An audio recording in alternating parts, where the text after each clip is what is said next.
Hello everybody, this is going to be a short video on how to use the porcupine quills if you've been lucky enough to find some. I know one person sent me an email and said she'd found a little bunch in the woods. So this is for her and for anybody else who's found some.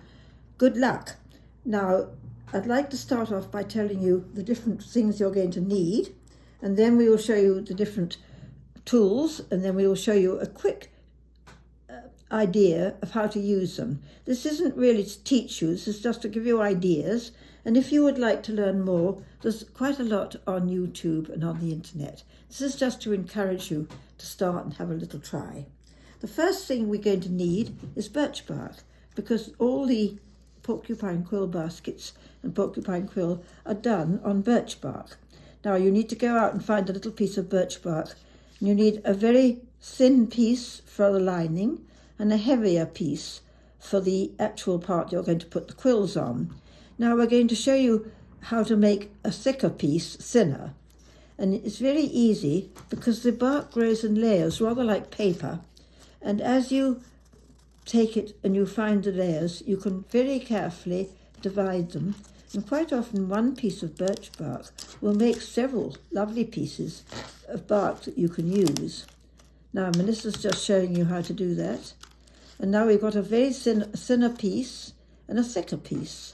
And we'll use the thinner piece for the backing, and we'll use the heavier piece for the actually putting in the porcupine quills. Now the next thing we're going to need are, of course, the quills. And these quills were gathered, as I think I showed you on my last threads. And these you see all different sizes. And I think some are big and some are thin. And you need sort of medium size for using for a quill medallion. You must be very careful because you remember that there is a barb on one end. And if you get the barb stuck into you, you have to be very brave and just tweak it out with a pair of tweezers. But it can get stuck in you, and it can be a little bit frightening if you've got something stuck in your skin you can't get out. So be careful when you handle them. So that is the next thing you need. Now we're going to need some black thread for the over sewing.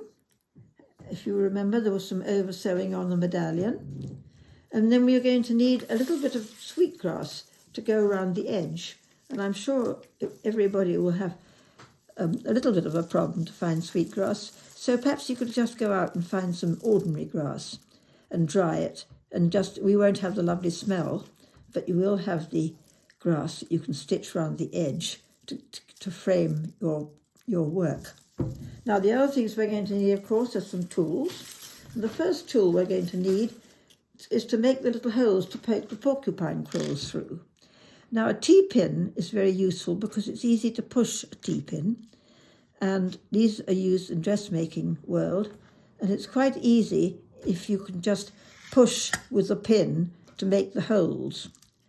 You can also find a very sweet little awl, but unfortunately I couldn't find mine at the moment. You can find a bigger awl, and you can, if you want to make the hole bigger, you can start with a T-pin, and then you can make the hole bigger with a bigger awl. And the next thing you probably need might be a pair of scissors to trim the porcupine quills. When you put them in like staples, you will find you have to trim the insides so that they're very short, and you'll need scissors. And the last thing you're going to need is a needle and thread so that you're going to stitch the medallion round the edge with the black thread. And that will be the last thing you do. And you will attach the back, the lining too, at the same time. Now I think the next thing we're going to do is to start showing you how to do all this.